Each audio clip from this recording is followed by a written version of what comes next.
Hey guys, thanks for joining us. We had this fire a few months ago, as you know, and I hate talking about it. It's been the centre of all of our lives for so long. We didn't want it, we didn't ask for it, and we've had to deal with it.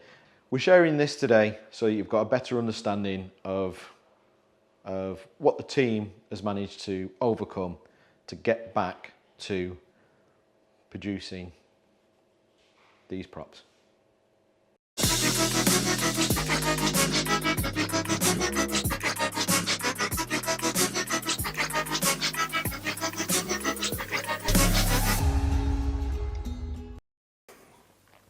We've got something quite serious to talk about, and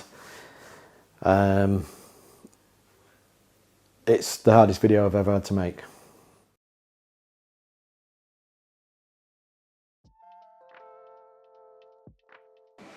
I first heard about the fire when I got a phone call. The alarm was going off. I was just shocked. You think that's it, it's gone.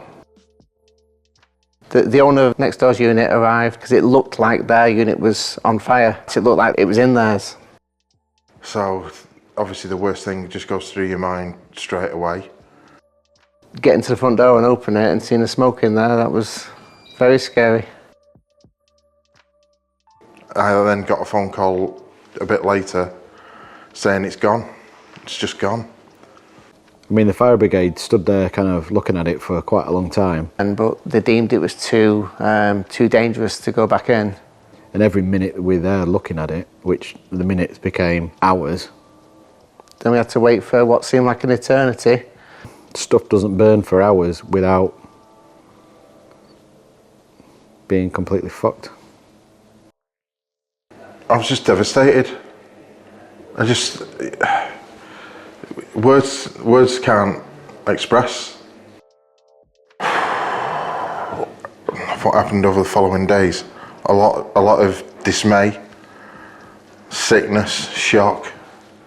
I think it was a couple of days later, and got a chance to see the damage. The fire took place in the upstairs area of the studio, with the downstairs area taking mostly smoke and water damage and debris falling through.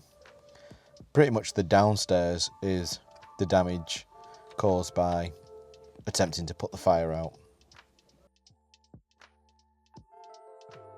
It was gut-wrenching, the whole thing.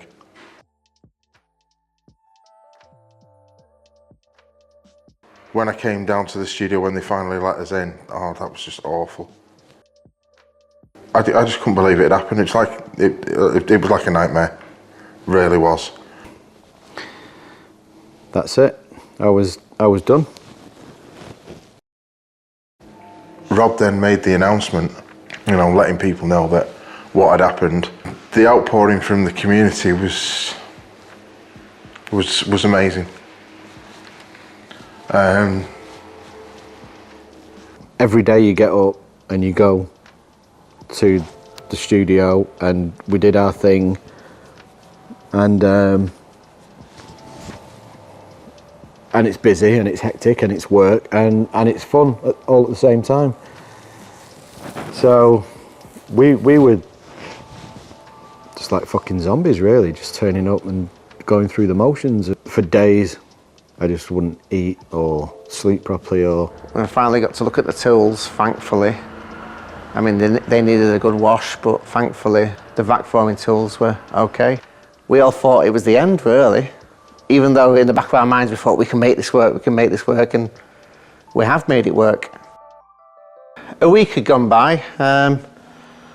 Now, me and the boys, we were filling skips up, really, of all the debris left behind from the fire and the mess all the water had left, really. Fire brigade have done an investigation, the insurance company have done a forensic investigation. We're not sure what the cause was. Rob was obviously, if you can imagine it, making phone call after phone call after phone call. This was not the way to end. I didn't want to be beaten by this. This situation's not going to be the thing that makes us stop. A friend of Simon's, I think it was, I don't really know the story, but a friend of Simon's knew someone that had a building to rent out. So Rob and Ty went up to have a look at it, and it matched the bill. Yeah, we had to come back. We had to do it. Soon became clear that this situation wasn't going to be resolved in a matter of weeks. The insurance people were talking about months, maybe 18 months, 2 years. We need to be proactive and get this sorted out. And that helped in a lot of ways, driving around, looking at places, trying to find somewhere else, took your mind off other things that were out of your control, and it gave you something to focus on, and it gave me something to focus on, and that's what we did. That was priority number one, find a base. You know, I rang a mate of mine that I knew that had a couple of units, and luckily he knew someone. If it wasn't for Simon's connections and one of his friends recommending somewhere, which obviously panned out, God knows what would have happened. And we were very happy, you know, it really lifted us, because, I mean, it was just depressing. So yeah, we had no workbenches, tools or anything. We had to start from scratch there. It didn't take long. I mean, I'm sure Clark is going to put some pictures up, but it didn't take long till we'd filled the place. For me, I was always self-conscious of us overtaking the place, and we pretty much did from day one, with moving everything in, cleaning stuff, and in the process of, you know, picking up from where we left off with building suits. But the place, it just filled up within, it must have been within a week. It was like, oh my God, we can't move now. We need to start shipping stuff.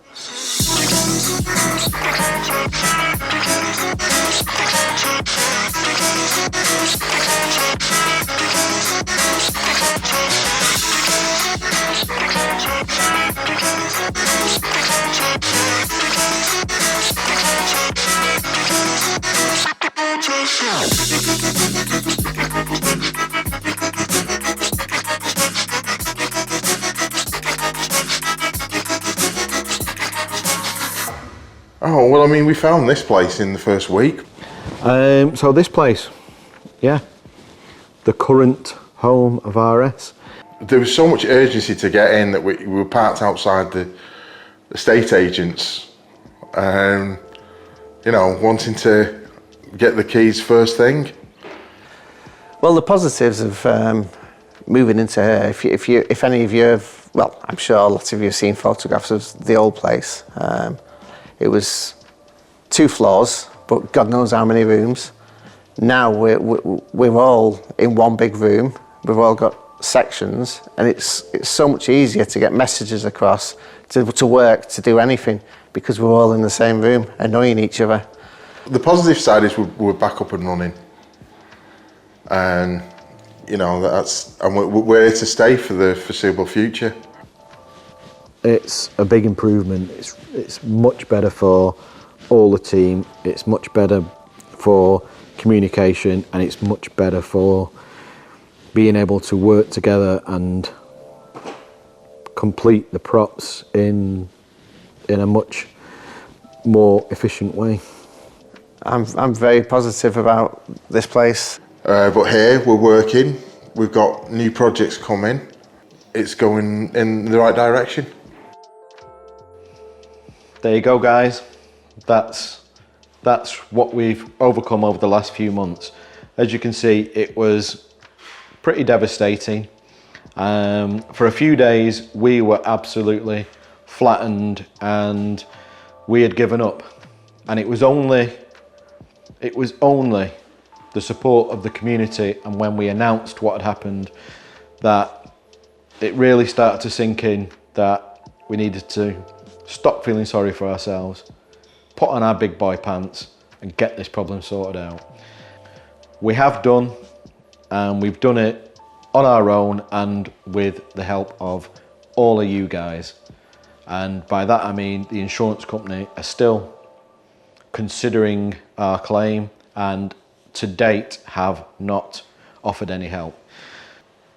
Hopefully this is the last time we need to talk about it. We can draw a line under it, we can get on with more interesting stuff, and we can get back to the fun stuff, which is what we want to be doing. We're now back up to speed with the full commissions and helmets and all of that kind of stuff. They're all working through. The thing that's now is, and is always, the thorn in our side are the more complicated paint jobs, the Y-wing, the Boba Fett stuff. That's kind of the last piece of the puzzle that we need to put in place. And we know about it and we're working on it. So thank you for bearing with us. I hope you feel it's worth it, and I hope you do stick with us. When I saw that the very first time, I didn't think that we would be where we are today. And it took a few days for me to get over that, or it took a couple of weeks really to get over that. But we did, we got over it, because you guys and these guys here are just incredible. And I think me and Simon have really had our eyes opened and understand fully, or are reminded, I should say, we are reminded fully of how special this community is and just why the hell we do this.